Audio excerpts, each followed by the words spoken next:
여호수아 5장 14절. 그가 가로되 아니라 나는 여호와의 군대 장관으로 이제 왔느니라. 여호수아가 땅에 엎드려 절하고 가로되 나의 주여 종에게 무슨 말씀을 하려 하시나이까. 상대가 여호와의 군대 장관이라는 게 확인이 됐습니다. 누구냐고 어느 편이냐고 물어보니까. 그래서 확인이 되니까 여호수아 입에서 나온 제 일성이 뭐냐면 나의 주여 종에게 무슨 말씀을 하시려나이까, 그거였습니다. 그러니까 간단히 말하면 여호수아는 어떤 상황에서도 그분이 누군가만 확인되면 그분의 말씀을 들으려고 하는 거죠. 이게 아주 훌륭한 태도입니다. 우리는 어떤 상황에서든지 그분의 말씀을 들으려고 해야 돼요. 자꾸 환경에 휘둘릴 게 아니라, 형편에 휘둘릴 게 아니라, 이런 상황에서, 이런 형편에서 하나님 뭐라고 말씀하시는가, 그리고 오늘 이 강단에서 무슨 말씀이 선포되는가, 여기에 귀를 기울여야 됩니다. 이게 이제 믿음의 선배들이 했던 방법이고요. 가장 좋은 태도입니다. 삶 속에서 환경이나 형편은 여러 가지고 수시로 변합니다. 그러나 그때마다 이런 상황에서, 이런 형편에서 주님 뭐라고 말씀하시겠습니까? 한 말씀 잘 듣기는 원합니다. 그게 중요한 거예요. 어떻게든 한 말씀 거기서 들으려고 해야 됩니다. 그리고 본인이 말씀을 읽다가 들을 수도 있고, 메시지가 전해지는 시간에 또 귀를 기울이면 해당되는 말씀이 또 들려옵니다. 말씀을 들으면 해결의 방법이 생겨요. 그래서 믿음의 선배들은 모든 것이 하나님의 말씀 속에 답이 있다고 믿는 겁니다. 우리도 참 인생 간단하게 살 수 있어요. 뭐 상황이 복잡해도, 형편이 어려워도 말씀이 무엇을 말씀하시는가, 그것만 들으면 되는 거예요. 우리는요. 우리 뭐 말씀 따라가는 사람이지 뭐 환경 따라가는 사람이 아니니까. 사무엘과 사울 대화에도 나오잖아요. 뭐 사울이 어쩌고 저쩌고 하니까 가만히 계시옵소서, 하나님 말씀이 뭐라고 하는 거 들어봅시다 그러잖아요. 누가 됐든 믿음의 선배들은 제대로 된 사람이라면 다 그렇게 얘기하더라고. 상황이 어찌됐든 무슨 상황이든 그건 여러 가지니까. 그러나 그 상황에서 하나님이 뭐라고 말씀하시는가, 말씀이 뭐라고 이미 기록되어 있는가, 이걸 보자는 거예요. 살면서 어떤 일이 벌어져도 한 말씀 해달라고 간절한 마음으로 중심을 가지고 건성을 하는 게 아니고 정말 그 말씀을 듣겠다는 마음으로 기다리면 말씀이 들려옵니다. 그리고 오늘도 이 말씀이 선포되는 시간에 뭔가 또 들려옵니다. 어떤 순간이 와도 환경 바라보거나 형편에 휘둘리지 말고 주여 한 말씀만 해주세요, 내가 듣겠나이다, 그런 마음으로 기다리면 그럼 반드시 하늘의 음성이 들리게 되어 있습니다. 잠언 3장 25절 26절. 너는 창졸간의 두려움이나 악인의 멸망이 임할 때나 두려워하지 말라. 대저 여호와는 너의 의지할 자이시라. 내 발을 지켜 걸리지 않게 하시리라. 너는 창졸간의 두려움이나 악인의 멸망이 임할 때나 두려워하지 말라. 대저 여호와는 너의 의지할 자이시라. 내 발을 지켜 걸리지 않게 하시리라. 창졸간의 두려움이 임해도 결코 두려워 말라는 이 말씀이 그냥 천군만마 같아. 그냥 잠언 22장 19절. 내가 너로 여호와를 의뢰하게 하려 하여 이것을 오늘 특별히 내게 알게 하였노니. 내가 너로 여호와를 의뢰하게 만들려고 이것을 오늘 특별히 알게 하셨다. 그래서 한마디로 말하면 너를 특별히 교육하기 위해서 이런 일을 이제 허락하셨다는 거죠. 모든 일에는 어떤 일이 벌어지든 간에 다 하나님의 섭리가 있어요. 그리고 가르쳐 주시고자 하는 교훈이 있습니다. 그러니까 낙심하거나 절망하거나 원망, 불평부터 할 게 아니라 정말 하나님 뭘 가르쳐 주시려고 하시는가, 이걸 통해서 나에게 무슨 말씀을 주시려고 하시는가, 간절한 마음으로 예배드리고 그분의 말씀을 기다리면 내가 붙잡을 수 있는 말씀이 옵니다. 그 말씀을 주시더라고. 그렇게 그 말씀을 아멘으로 받으면 셈이 나죠. 여호수아 5장 15절. 여호와의 군대 장관이 여호수아에게 이르되 내 발에서 신을 벗으라. 내가 선 곳은 거룩하니라. 여호수아가 그대로 행하니라. 신발을 벗는다는 건 하나님 앞에서 완전 노예가 됨을 이제 의미합니다. 무슨 말씀을 하시든 무조건 아멘하는 상태가 그런 상태겠죠. 원래 노예가 그런 거 아닙니까? 뭐 아니요 그렇게 합니까? 그래서 우리가 하나님 앞에서 그냥 무조건 내 생각에 맞든 안 맞든 아멘하면 그게 그 상태에 간 거예요. 우리는 결국 하나님 앞에서 어느 단계까지 가야 되느냐, 맨발 벗는 단계까지 가야 됩니다. 마음의 맨발. 나의 자아가 하나님의 뜻과 합치되는 순간까지 가야 그게 최종 목표 지점이라. 누구나 다 자기 자아가 있습니다. 그 자아가 하나님의 뜻과 합쳐져야 돼. 그러려면 무수한 아멘이 필요하죠. 생각이 좀 달라도, 이해가 안 돼도, 환경적으로 안 맞아 보여도 그냥 아멘이 돼야 되거든. 신발을 벗는다는 것이 이제 그런 의미가 들어있다는 겁니다. 신을 벗어야만 하나님 말씀에 아멘이 되는 거죠. 우선 다음 장에 바로 무슨 일이 벌어졌습니까? 그 엄청난 여리고성이 무슨 마차가 6대가 지나갈 만큼 두꺼운 성이라는데 그게 그냥 무너지는데 공격을 하는 것도 아니고 돌기만 하라고 하는데 그게 받아들여질 일이 아니거든요. 그런 것들이 다 아멘이 돼야 되거든. 하나님 일하시려면. 그래서 그런 엄청난 역사 일어나기 전에 먼저 5장 말미에 나타나셔서 그걸 요구하시는 거예요. 신을 벗어라. 무엇이든지 나한테 아멘 해야 된다. 그런 말씀 하시는 거예요. 신을 벗는다는 게 단순히 내가 신고 있던 걸 벗었다 이런 의미도 있겠습니다만 그 당시로서는 진정한 의미는 내가 마음의 신을 벗는 겁니다. 마음이 그냥 그야말로 노예 상태까지 내려가는 거예요. 무조건 아멘하는 상태로. 다 쉬운 일은 아니죠. 그래서 말씀을 듣고 또 듣고 하는 겁니다. 이게. 사무엘상 18장 3절 4절. 요나단은 다윗을 자기 생명같이 사랑하여 더불어 언약을 맺었으며 요나단이 자기의 입었던 겉옷을 벗어 다윗에게 주었고 그 군복과 칼과 활과 띠도 그리하였더라. 요나단이 이제 다윗을 만나서 마음이 통해가지고 다 주는 거야 그냥. 중요한 것도 좋습니다. 겉옷도 주고 겉옷은 신분을 상징하거든요. 또 군복은 얼마나 중요한 겁니까? 보호장비도 입고 그런 건데 칼도 주고 활도 주고 띠까지 불러줬어요. 근데 신을 안 벗는 거예요. 이게 중요한 의미가 있다고 그랬죠. 그죠? 마지막에 정말 끝까지 아멘하는 이게 안 되는 거죠. 신을 벗는다는 게 그의 종, 노예가 된다는 뜻이거든. 그렇게까지야. 겉으로 볼 때는 언뜻 보기에는 다 내려놓은 것 같은데 결정적인 거 하나를 못 내려놓는 거예요, 사람이. 그게 나중에 운명이 달라지는 계기가 됐습니다. 한마디로 그 마음속에는 말은 그렇게 안 했을지 모르지만 이래봬도 내가 지금 왕자인데 그게 종까지야 내가 노예까지야 뭐 이런 생각이 들지 않겠어요? 한마디로 뭐 그렇게까지야 이제 그런 생각이죠. 그게 바로 그의 한계였고 거기서 모든 운명이 결정됐습니다. 그래서 요나단이 신까지를 못 벗었는데 다 주면서 그것이 그 뒤 어떤 결과로 나타났는가? 그게 또 성경에 나오잖아요. 사무엘상 23장 15절에서 18절. 다윗이 사울의 자기 생명을 찾으려고 나온 것을 보았으므로 그가 십 황무지 수풀에 있었더니 사울의 아들 요나단이 일어나 수풀에 들어가서 다윗에게 이르러 그로 하나님을 힘있게 의지하게 하였는데 곧 요나단이 그에게 이르기를 두려워 말라 내 붙인 사울의 손이 내게 미치지 못할 것이요 너는 이스라엘 왕이 되고 나는 내 다음이 될 것을 내 붙인 사울도 안다 하니라. 두 사람이 여호와 앞에서 언약하고 다윗은 수풀에 거하고 요나단은 자기 집으로 돌아가니라. 아주 결정적인 순간이 오니까 요나단이 다윗과 헤어지는 거야. 같이 못 가는 거야. 이게 뭐 겉으로 보기에는 어떤지 모르지만 이 속마음 보면 참 복잡합니다. 요나단이 아주 고민했을 거예요. 그걸 같이 가야 되나? 끝까지 다윗 편에 서줘야 되나? 그 아둘람 굴까지는 어떻게 따라가겠나? 갈등이 많았겠죠. 결론은 어떻게 났습니까? 같이 안 가는 걸로. 그 얘기나 아까 신까지 어떻게 벗어 하는 얘기나 똑같은 겁니다. 그 마음이 같은 거예요. 우리 똑같아요. 내가 그렇게까지야. 뭐 그래도 마음도 내가 열고 다 했었지만 뭐 그렇게까지야. 요게 바로 이제 안 되는 거예요. 그게 운명을 결정하는 순간이고 아주 큰 역사가 일어나는 그 시점인 겁니다. 이런 얘기는 많이 듣고 자꾸 믿음으로 받아들이면서 되어지는 거죠. 그냥 어느 날 한마디로 결심으로 되는 건 아니에요. 요나단이 그렇게 그냥 다 주면서도 신발을 못 벗더니 그 마음이 그냥 연결되는 거예요, 그게. 그래서 가서 다 아버지가 뭘 하고 있으며 어떻게 도망가면 되고 첩보라고 그럴까요? 그런 거까지 다 주면서 그 편에 서줬지만 차마 그 굴까지는 못 따라가는 거예요. 그 따라가 본들 거기 가면 굴 속에서 그거 얼마나 냄새 날 것이며 거기서 똑같이 먹고 뒹굴어야지. 그걸 못 하는 거야. 모든 걸 동조하고 도와주기는 했는데 아둘람까지 함께 가지는 않는 거야. 한마디로 뭡니까? 그렇게까지야 내가. 요게 문제더라고 바로. 그게 안 내려놔지면 아주 결정적인 순간에 문제가 생긴다는 거예요.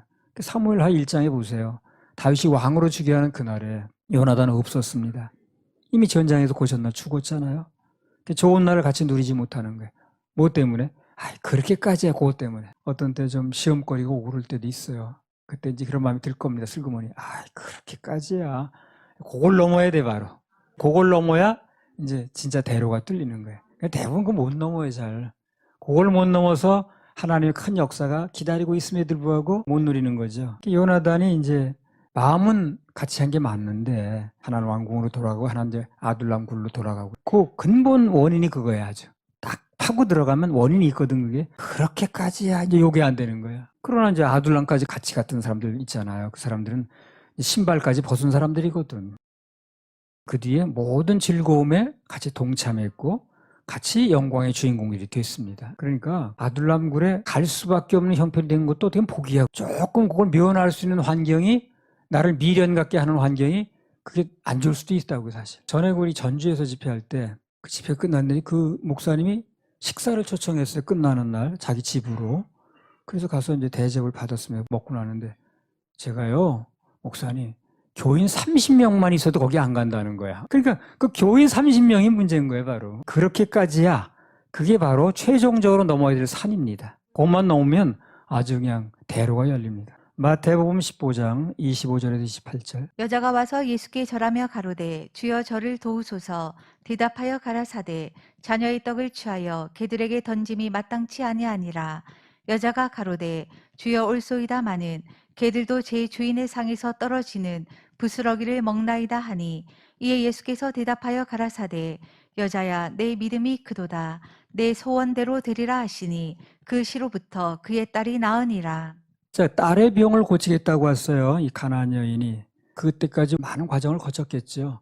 원래 병 걸리면요, 병은 하나인데 의사는 100명도 넘어요. 이 사람은 이게 옳다고 그러고 저 사람은 저거 먹어야 된다고 그러고 뭐 이 사람은 또 아니라고 그러고.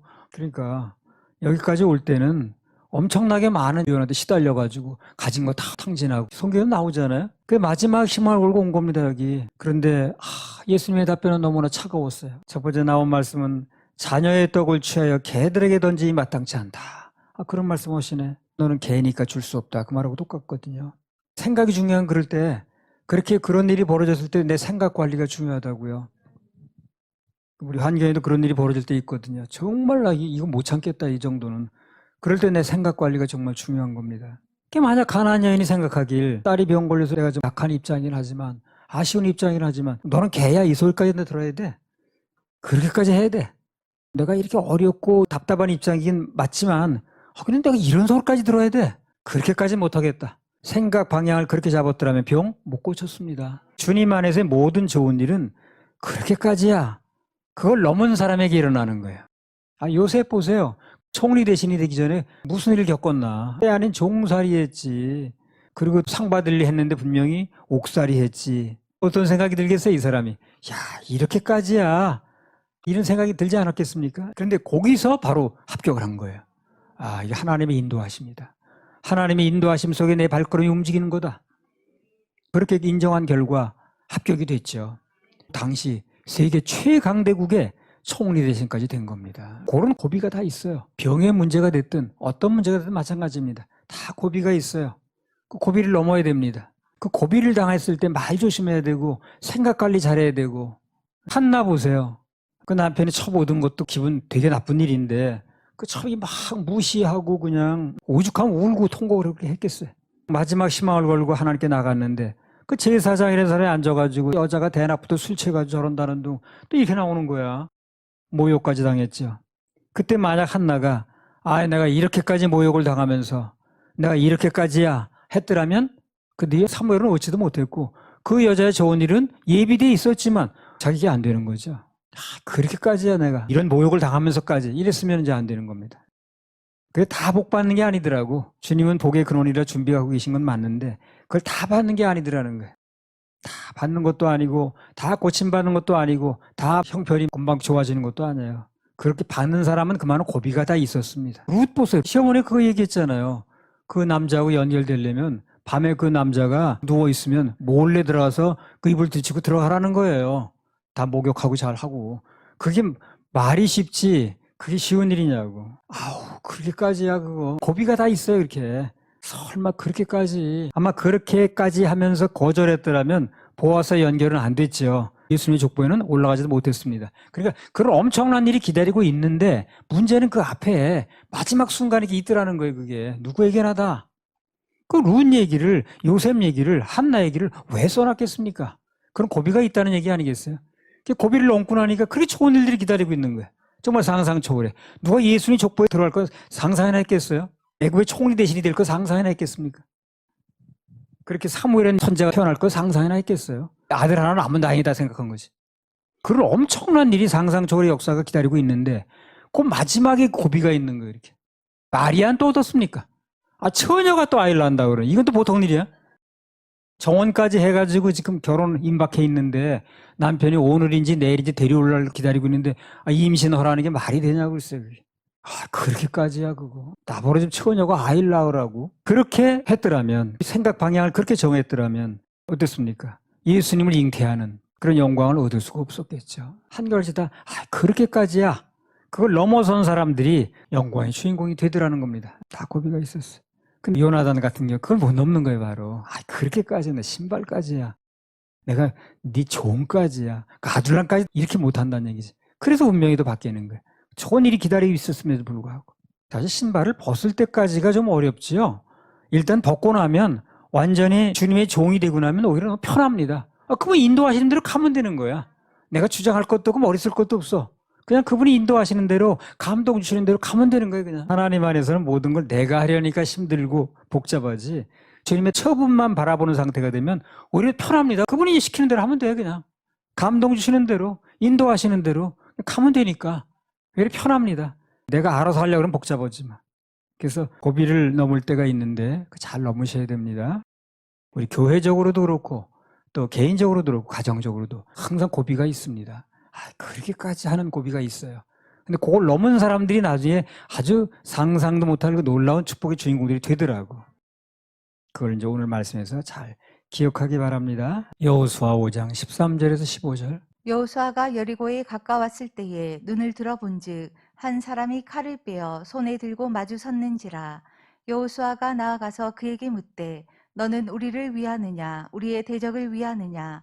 그가 가로되 아니라 나는 여호와의 군대 장관으로 이제 왔느니라. 여호수아가 땅에 엎드려 절하고 가로되 나의 주여 종에게 무슨 말씀을 하려 하시나이까.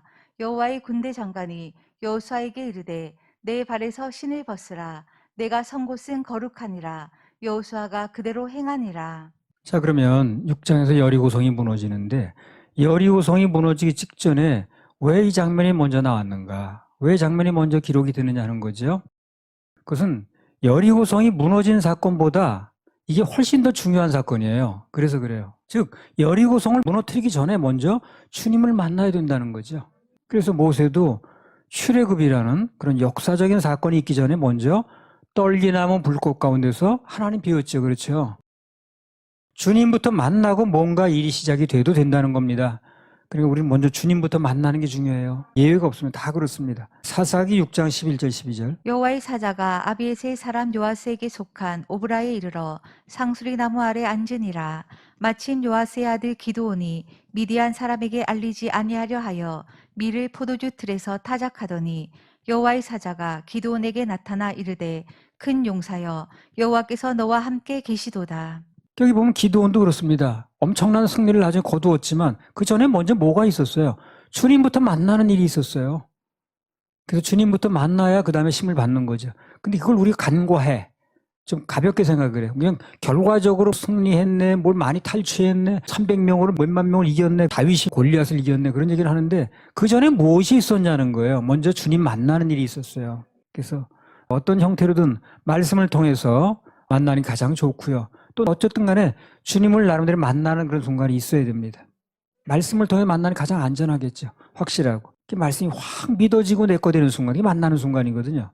욥기 42장 5절 6절. 내가 주께 대하여 귀로 듣기만 하였사더니 이제는 눈으로 주를 배움나이다. 그러므로 내가 스스로 하나고 티끌과 제 가운데서 회개하나이다. 욥도 마찬가지예요. 주님을 만나고 진정한 변화가 왔습니다. 그 전에는 난 그게 아니라는 둥, 내가 무슨 죄를 크게 지었냐는 둥, 자기 변호했잖아요, 그렇게. 근데 결론적으로 주님을 만나고 나니까 결정적인 변화가 오는 거예요. 그 전까지는 막 변명하고 내가 왜 무슨 죄를 졌는데 내가 이렇게 의롭게 살았는데 뭐 이런 얘기 했는데 내가 스스로 하나고 티끌과 제 가운데서 진정한 회개를 한다는 겁니다. 신약에서 바울도 다메섹 도로상에서 주님 만나고 나서부터 새로운 사역이 시작됐죠. 누구든지 하나님을 만나지 않고 사역을 시작한 사람은 없습니다. 그래서 뭔가 말씀이 확신이 하나 붙들리는 게 있어야 돼요. 나도 이제 사역을 시작하기 전에 충주에서 여름 성경학교 이제 중이었던가 끝날 때인가 잘 모르겠는데 그 교회 가운데 기둥이 있었어요.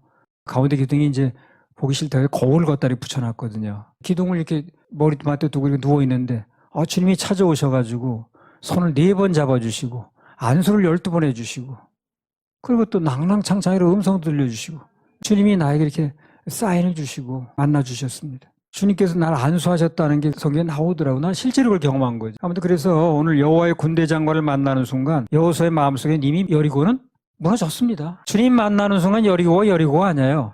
그 여리고 엄청 커 보이고 야 저거 어떡하나 그렇게 이제 생각이 들 수 있는데 주님 만나는 순간 이미 여리고는 무너진 겁니다.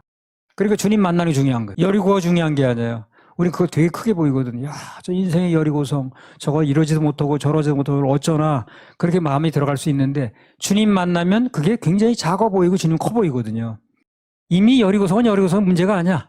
주님을 만나는 게 실체고 말씀이 실체고 여리고성이 무너지는 건 환경은 저절로입니다. 한 가지 공통점이 있다면 그 인생에서 주님 만나는 사람들은 다 큰 장벽 앞에 있었다는 거죠. 그야말로 여리고 앞에서 주님을 만났다는 겁니다. 참 이러지도 못하고 저러지도 못하는 그때 주님 만날 때입니다. 주님이 일하실 때입니다. 주님 바라볼 때입니다. 그 모세는 80에 사역 시작했죠. 나이라는 장벽이 있는 거예요. 은퇴할 나이에 시작하라니까. 애굽이 어떤 데를 잘 알고 있는데 거기 가서 사역하라니까. 장벽이 있죠. 기도는 해변의 모래같이 많은 미디안의 장벽이 있었습니다. 다윗은 골리앗이라는 엄청난 장벽이 있었어요. 욥도 이루 말할 수 없는 고난의 장벽이 있었습니다. 정말 뭐 표현하기 어려울 정도로. 그러는 가운데 다 뭘 만났습니까? 주님 만났습니다. 여호수아는 여리고성이라는 장벽 앞에서 주님을 만났어요. 뭔가 인생의 장벽을 만나면 그때가 바로 하나님 만날 수 있는 절호의 기회라는 거 기대하셔야 됩니다. 나도 장벽이 좀 뭐 있습니다. 건강의 장벽 그런 것도 있고요. 내 육신을 바라볼 그런 나이도 아니고 그럴 때가 이제 주님 바라볼 때예요. 주님 만날 때고 주님의 음성을 기다릴 때고 주님의 사인을 기다릴 때고 그럽니다. 그래서 내가 내 힘으로 도저히 안 되는 뭔가 그런 인생의 여리고성 만나면 그때가 바로 주님 만날 때라는 거. 그 여리고성 앞에서 주님이 나타나셨잖아요. 아주 주님 만날 절호의 기회라는 거. 여리고성 앞에서 절대 하지 말아야 될 거 실망, 낙심 그런 거 하면 안 돼요. 그건 금물입니다. 그래서 인생의 여리고 앞에서 주님 만나는 게 중요한데 우리는 오늘날 예배 중 주로 말씀을 통해서 주님을 만나는 겁니다. 가장 안전하고 가장 믿을 수가 있어요. 그게 무슨 산에 가서 불을 받았습니다. 그거는 그때 자기 체험이지 나중에 믿을 수가 없어.